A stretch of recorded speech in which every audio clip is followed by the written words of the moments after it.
Hey everyone, welcome. I have a couple extra days in the month of March, so I figured I would catch up on the birthday readings that I was a little bit behind on. So Aquarius and Pisces are now up.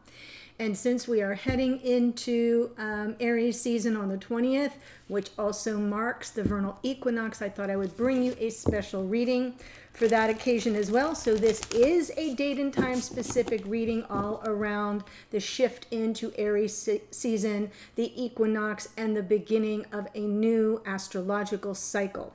So basically, equinoxes in and of themselves are powerful portals, major shifts. For example, in the spring equinox here in the north hemisphere, it's about new growth and increasing light. So there's this kind of lifted aura, this lifted energy.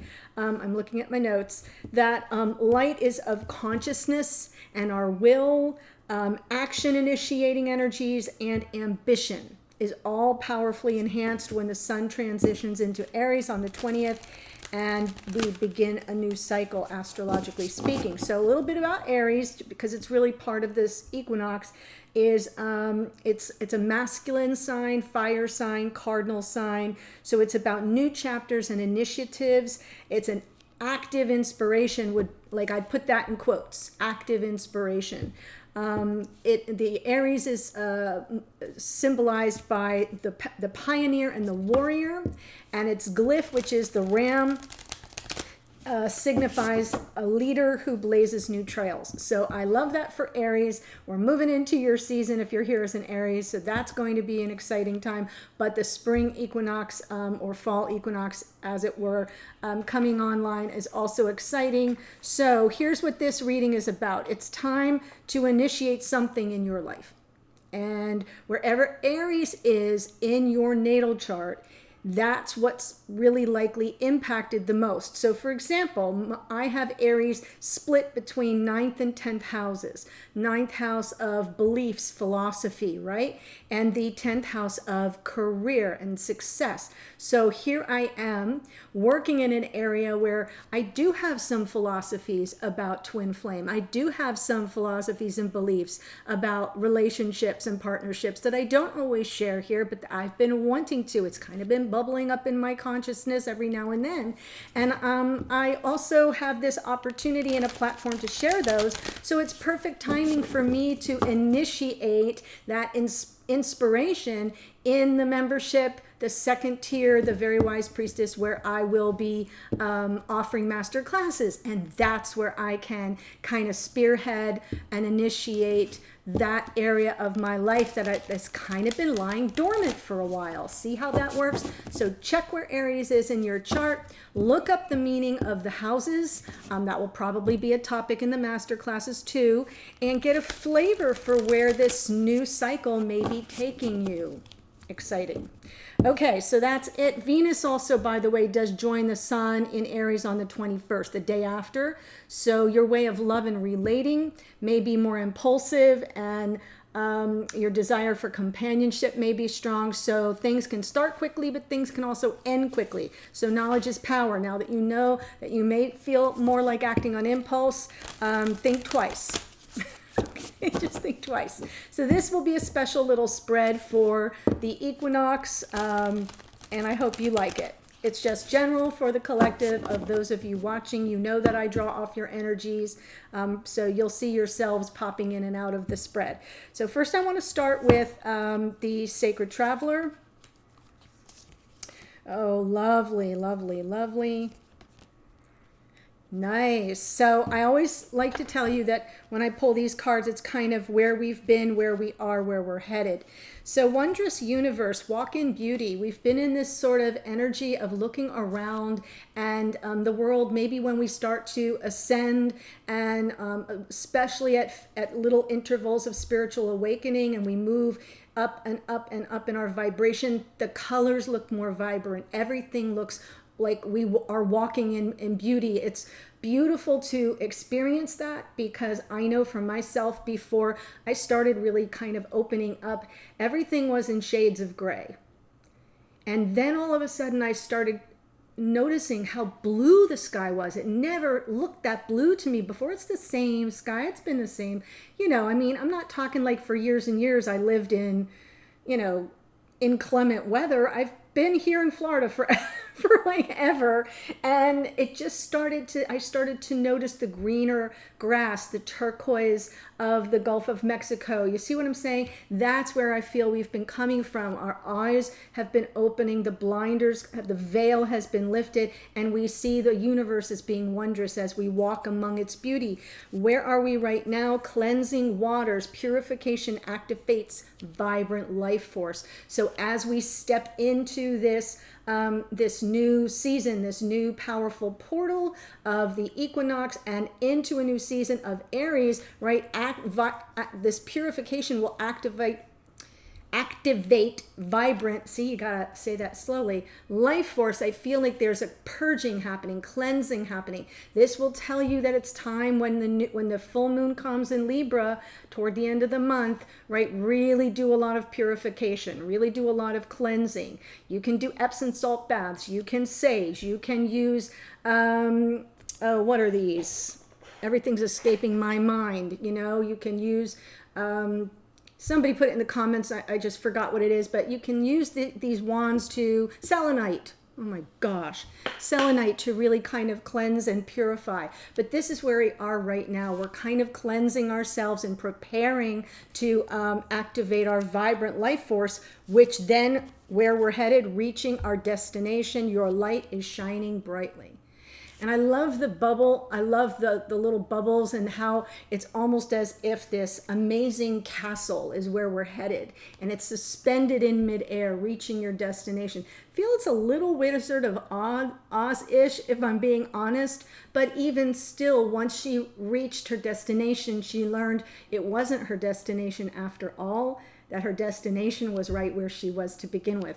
Sorry to get a little hokey on you, but reaching your destination as your light shines brightly, I feel like I'm seeing so many of you here are already very enlightened. You are already very wise, and I feel like many of you here, the vast majority are light workers. So I'm feeling ascension. I'm feeling ascension, purification, and cleansing to kind of get the former cycle ick off. Does that make sense? Not carrying it into this next new cycle. So I'm going to pull just a couple little cards maybe from, this is the Sacred Creators deck, because this equinox and moving into Aries season is about creating.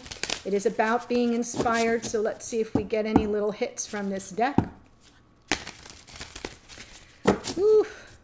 Feels good to move into. Perfect. Oh my gosh, this is great. Oh my gosh. Okay, I get so excited. I can't wait. So here's your question for this new, for the equinox, this powerful portal. What do you really want? What do you really want?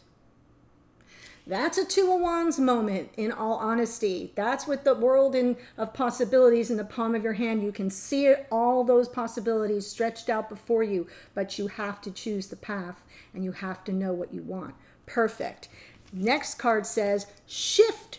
Shift the way to new potential. We are moving into new potential. This whole equinox is about new potential, new cycles. Aries is about new potential, right? Activate inspiration, shift the way. Almost like you're in a car, right? You know the gears, I can't drive a stick, but you get that shift is almost asking you to readjust to the terrain that you're on. Once you know what you want, you have to shift to get there accordingly to the new potential. And then it says, cozy up with risk. Cozy up with risk. There is risk when we shift into new potential, when we activate, activate our inspiration, when we know what we want, but it requires a new shift in our course, on our path. Cozy up with the risk. Feels good. Aries has some risk naturally aligned with it. That is that because sometimes that That ram energy just kind of bulldozes through and doesn't always assess for the risks. So cozy up with it. Okay, I can do that. That has been my way of life, quite frankly, for the past 6 to 8 weeks. It has all been risk. Very little reward, if I will be honest, but lots of lessons learned. I'm still here. That's all that matters. And life goes on if you get the chance to live it. All right, so now I'm going to do the little Celtic Cross for you. This is general, so let's just see general themes around the equinox and stepping into Aries season. Four of Cups. Little bored. I'm seeing some boredom here. Makes sense. Maybe some emotional detachment even.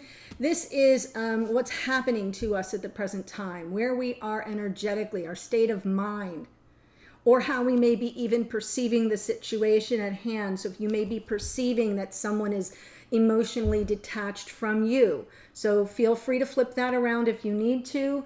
I'm not reading for any particular sign or masculine or feminine. I'm just doing a general read. So this Four of Cups, there's some boredom or detachment or a perception of that coming from someone else. What's the challenge? Five of Swords. Woo! Everyone grab your hat. Five of Swords crossing. Yes, to me, it feels like someone really chirping in your mind. The Five of Swords to me is always a card of sabotage, but it can also be self-sabotage. It can be, something that's coming in, maybe gossip or gaslighting, messages that just repeat and make you think you're losing your mind. Look at him. Doesn't he look like these birds are chirping at me and I'm going to go cuckoo? And I feel as if maybe there's some messages that are coming in that are either causing you to pull away and feel like wanting to disengage from the emotion, or these messages are coming in and they're kind of mean-spirited. And so you feel that it's coming in from somebody and they are detaching from you and rejecting you. So either way, that's what we're looking at. Yes, what's going on underneath?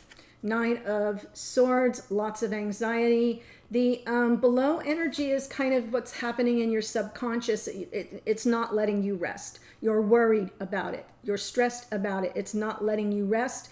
So it's your underlying feelings here coming up to the surface. And I feel as if there's lots of anxiety about how you're being treated.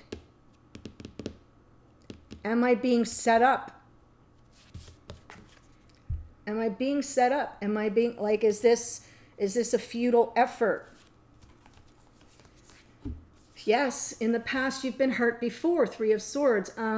This can also be recent past in this connection. It's more recent. It's not from long ago. So it can even be that there's been some hurt. There's been some heartache, brokenheartedness.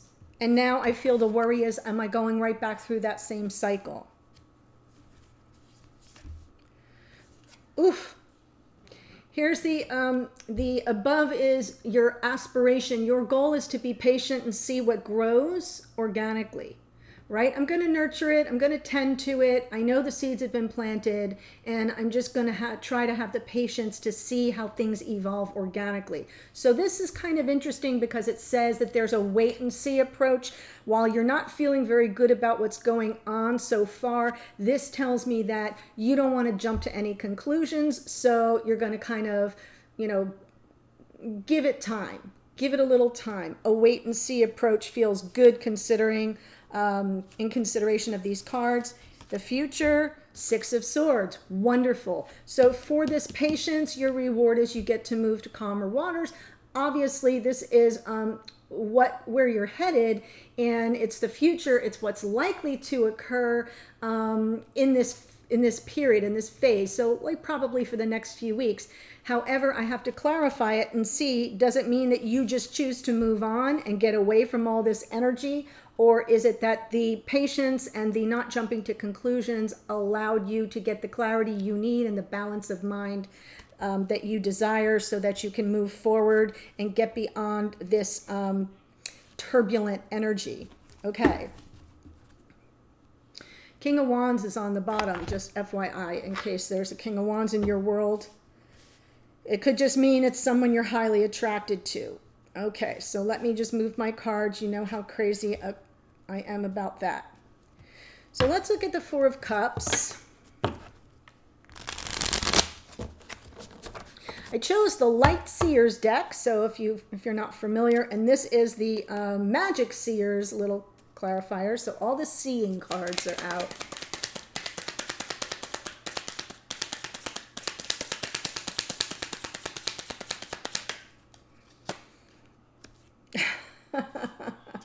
More patience, more patience. Temperance lands on the Four of Cups. So there may be some transmutation that will occur once you've this is about exercising self-control and restraint. It is a card of Sagittarius, and Sagittarius is usually very quick off the block, a fire sign, right? And the Temperance is like Sagittarius exalted in the fullness of their power as an alchemist to transmute energies. So maybe going from sorrow to joy, right? From this feeling of being set up to the calmness of getting beyond the turbulence. So I feel that there's some transmutation coming in with the patience of that Temperance card. Sure. Because you've been feeling pretty trapped, or if not trapped, just stuck in a cycle that feels very karmic and toxic. And I'm feeling that this Temperance card is a sign that you're aware of the wisdom of this patience. It's a different kind of patience to get beyond the cycle. We are closing out, right? We are entering a new powerful portal where we're moving toward light and growth and the new, and we're closing out cycles that have been, where we've learned the lesson. We don't need to go back there. I think that's why I'm seeing the Nine of Swords, the heartache in the past, the Five of Swords. All of this energy here so far is suggesting that you're very aware. I'm saying you, but it's we, very aware that there's a presence of a cycle or a pattern, something that's had a hold on us that we're ready to release. We've had enough. And maybe we're being told we're crazy, right? Gaslighting. You know, I didn't say that. I didn't do that. That's not how it went. You don't know what you're talking about. No, that was you. You know, I mean, I could literally do the mantra of the gaslighter, of the narcissist gaslighter. So believe me, if you're experiencing that, you'll know exactly what I'm talking about. In the absence of that, this can just be that Five of Swords energy of feeling that the situation is an unfair fight, that you don't have any stand. You can't, there's no way for you to win in the whole situation. You just keep coming out feeling alone or rejected. Whoa. Five of Swords, please.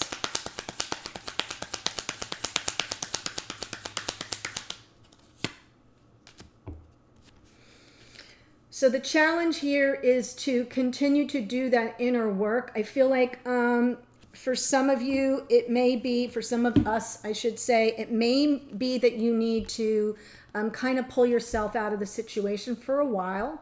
Go within, do a little bit more of a search for inner self-awareness around what is really happening. How much of this am I sabotaging myself? Am I open to someone who kind of stacks the deck against me? Why do I keep feeling left, sort of not abandoned? The Four of Cups is more just kind of like somebody's giving you the hand. Why do I give the hand? Why is somebody else giving me the hand? Why is that happening? Why do I feel I keep repeating the same dark karmic cycle and pattern over and over? So that's what the Hermit is saying is on this Five of Swords, especially if you feel that you're being set up. Take a deep dive, pull yourself out of the situation to explore it further. Yes. Do that hard work. Focus on a creative solution to this problem with that Eight of Pentacles. So that all your focus goes to there. Don't bother with anything else. So leave suspicion aside, leave all that other stuff beside. Leave hurt feelings out of it. Get all up in your head. Hermit and the Eight of Pentacles is very grounded, detailed, deep, focused, sustained effort, concentration. all your energy on what's really going on. How much of this is me and how much of it doesn't even belong to me? Powerful. And then we've got the Nine of Swords is what's, you know, sort of bubbling up under the surface in our psyche. It's it's our energy around the situation. It's causing stress, anxiety, sleepless nights, worry. It's like you can't get it out of your head. Wow. I think you're stressed, wanting to take this leap of faith, but not sure you're safe. Am I taking a calculated risk, or have I completely misjudged this? Am I misreading the situation? Is this something where I can afford to take a leap, or am I going to take a leap and it's going to be off a cliff? Right? Because we have this to remind us. We've been off that cliff before. Yeah. The third party energy. So I sort of feel that there's some concern for some of you here about whatever this third party is. Should I take a leap of faith, or am I going to go back and repeat that cycle and get drawn right back into that situation? Third party can be another person. I'm saying that because I see the Three of Swords and the Devil. It usually is. It can be an addiction. I see the Devil. It can be, and plus with the gaslighting, right? The gaslighting to me is somebody who knows how to like to do the 3-card Monty when there are other people involved. And they keep everybody off a peg to the point where you're feeling like you're going crazy. So I feel like that's what the worry is underneath, is about whatever that third party is for you. Now, if there's nobody else in your connection, I am not giving you new information. Please remember that. You would know it if it exists. And not off your intuition, not off your suspicion, but off your intuition and the evidence. So this third party can be distance, it can be a job, it can be kids, it can be other people that aren't of a romantic nature. But what I'm feeling here is your homegrown variety third party energy. Underneath is the Six of Wands. So on some level, really wanting to take this leap of faith and reconcile around this third party energy, but worried about it. Deep down inside, you're stressed about it. Am I doing the right thing, right? Because Nine of Swords is thoughts. And so the thought is going on around in a loop, like your mind won't shut off around this. Do I jump in? Do I jump in? What if I get the same thing that I got before? You want the reconciliation. You want to come out victorious with a win-win situation, but you're not sure that you will. Because in the past, Three of Swords, I mean, look at this. She doesn't look like she feels so good. It's not the greatest experience to go through, and you just shut it all down before. So Three of Swords in the past with the Ten of Wands feels like you kind of offloaded the negative karma. You went through the heartache and then you kind of opted out. Well, I feel whoever this reading is for, those of you who are now being presented with either that same person repeating, coming back with the same pattern, or someone new, and you're feeling that the energy is the same. You may be recognizing and keeping someone at bay because you think, oh no, am I going to repeat this? This feels very oddly familiar. So it kind of can be either you let that go before in the past. King of Swords could be someone that just cut you out, and that's what the heartache was, that end of a karmic cycle, offloading the negative karma from a King of Swords. So the King of Swords in general, upright, lovely, powerful energy, logical, smart, strategic, in their lower vibration, sharp, cool, detached, unavailable. See how like Spock, right? No emotional response whatsoever. Very short, abrupt, to the point, and cut you out without a thought. So I'm feeling that may be what happened. Seven of Pentacles right now, though you're being patient.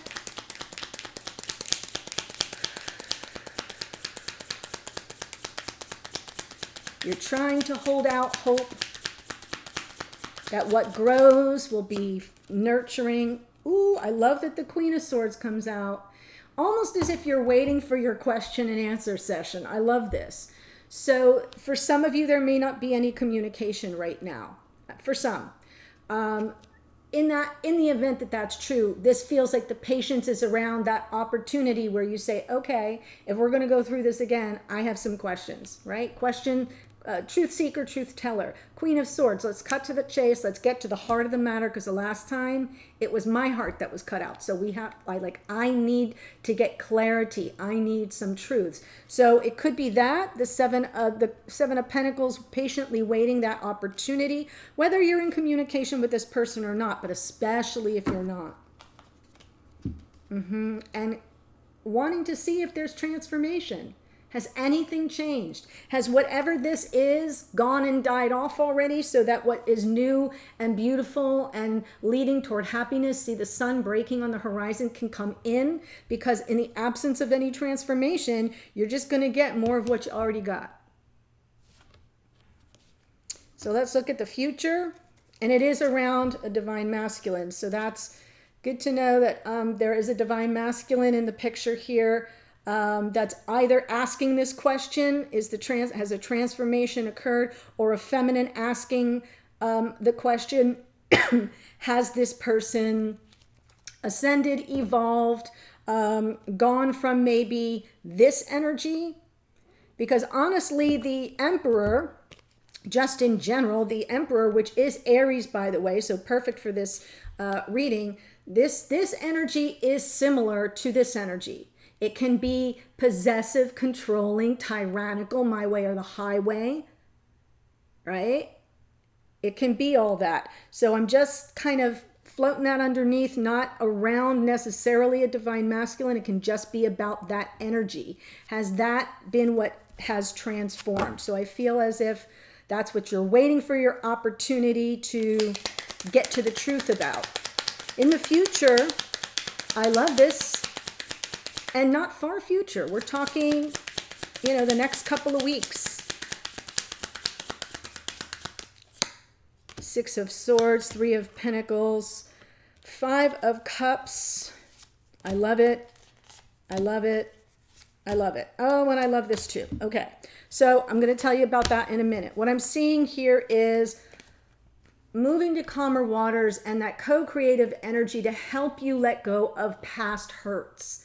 It's going to take the two of you in spirit to kind of move forward beyond all the turbulence that caused, right? There's the Three of Cups. There's this Three of Cups all knocked over, and there's all your attention going to that Three of Cups when the Two of Cups soulmate card is right behind you. So I feel it's like it's a team effort.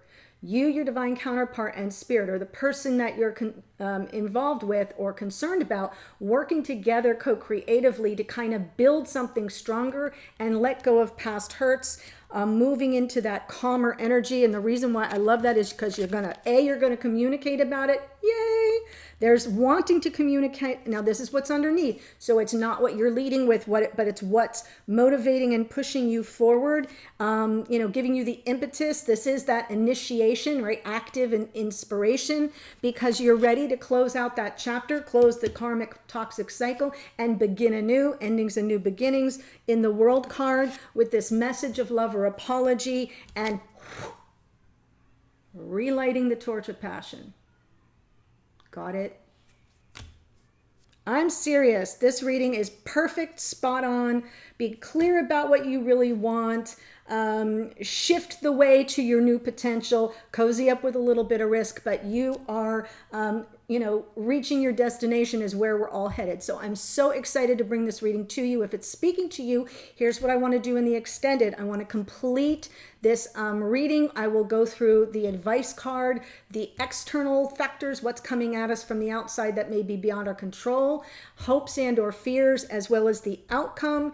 And I may go Aries through Pisces as well, with just maybe one or two cards real quick of, where is your best chance for activating this inspiration, for initiating something new in your life. So it'll be focused on the sign just for you. It won't be relationship oriented, like what's what's new and exciting for you that you've got to kind of cultivate and initiate in this new season. I'm so excited. The link to the extended is below. I'll see you there in a second or in a future reading. Take care, guys.